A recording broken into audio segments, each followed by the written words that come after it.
Sorry sorry sorry, আপনি কি বেশি ব্যথা পেয়েছেন? না না, আমি ব্যথা পাই নাই, কিন্তু এটা কি খেলাধুলার টাইম? এটা কি খেলাধুলার জায়গা? আমি বুঝতে পারছি আপনি একটু বেশি ব্যথা পাইছেন, আমি সরি বলছি তো। আপনি বেশি ব্যথা পেয়ে একটু উল্টাপাল্টা বলতেছেন। তোমার কোন অ্যাঙ্গেল থেকে মনে হলো যে আমি উল্টাপাল্টা কথা বলতেছি? তোমার কি মাথা ঠিক আছে? আরে তুমি একটা মেয়ে মানুষ হয়ে কিভাবে ছেলেদের সাথে কুতকুত খেলতেছো? আমার তো মাথা সমস্যা ছিল না, তো আপনাকে দেখার পর না মাথা সমস্যা শুরু হয়ে গেছে। দেখেন আমার হার্টবিটটাও বেড়ে গেছে, শুনতে পারতেছেন?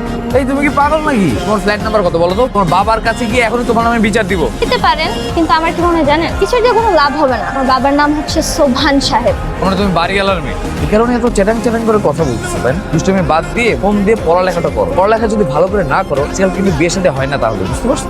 এই জন্যই কি আপনার বিয়ে শাদী হচ্ছে না? যাই হোক, আমার বিয়ে শাদী নিয়ে আপনাকে চিন্তা করতে হবে না। যাকে আমি বিয়ে করব তার সাথে আমার এজ গ্যাপ থাকবে মিনিমাম 10 ইয়ার্স। তো দিক থেকে আপনি কিন্তু পাস। তোমার তো মাথায় আসলে সমস্যা। ঠিক বয়সে আমি যদি বিয়ে করতাম তাহলে তোমার বয়সে আমার একটা মেয়ে থাকতো, আর তুমি আমাকে পাত্র হিসেবে পাশ মার্ক দিচ্ছ। তোমার সাহস তো কম না? সাহসের তো আমার কোনো দিনই অভাব ছিল। এখন আপনি যেহেতু নিজেকে আমার সামনে বুড়া প্রমাণ করতে চাচ্ছেন, আপনার এই শখটা এখন পূরণ হোক। আমি তাহলে আপনাকে এখন থেকে ড্যাডি বলে ডাকবো। ড্যাডি।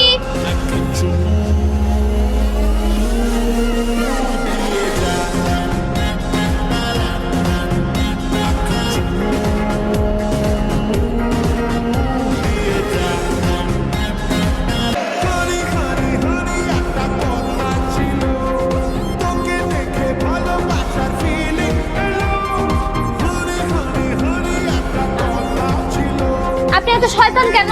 একটু পরে গেলে কি হতো, আমি ধরতাম। তুমি সিঁড়িতে সাবানে ফেনা ফেলবা, আমি দেখবো না?